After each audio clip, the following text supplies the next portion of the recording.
ஐயோ! டேய் மச்சான், ஃபீல் பண்ணாதடா. எனக்கு உன்னோட கஷ்டம் என்னன்னு புரியுது. அவன் சொல்கிறத வச்சு நான் போய் எங்கள் அம்மாட்ட கேட்கணுமாடா? கேட்டு தான் பாரேன். கேட்டால் ஏதாச்சும் தெரியும்ல. ஒருவேளை பொய்யா இருந்தால் நம்ம போய் நிதிஷ்கிட்டே சொல்லலாம்ல. அவங்க ஏன்டா அப்படி பண்ண போகிறாங்க? இதோ பாருடா, நான் உங்களுக்கு சர்ப்ரைஸ் கொடுக்கலான்னா நீங்கள் எனக்கு கொடுத்துட்டீங்க. அட அம்மா, என்ன திடீர்னு சொல்லாமல் வந்திருக்கீங்க? ஆமாம், உங்களுக்கு சின்னதாக சர்ப்ரைஸ் கொடுக்கலாம் தான். நானும் உங்களை பார்த்து எத்தனை நாள் ஆச்சு, அதனால தான் கிளம்பி வந்துட்டேன். ஓ அப்படியாம்மா? ஆமாம், நீங்கள் 2 பேரும் நேரத்தில் ஆஃபீஸில் தானே இருக்கணும். இங்கே என்ன பண்ணுறீங்க? ஒரு சின்ன வேலையாக தான் வந்தோம்.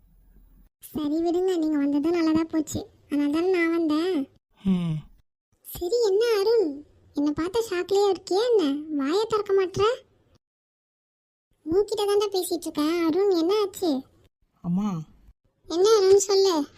உங்ககிட்ட ஒன்று கேட்கலாமா?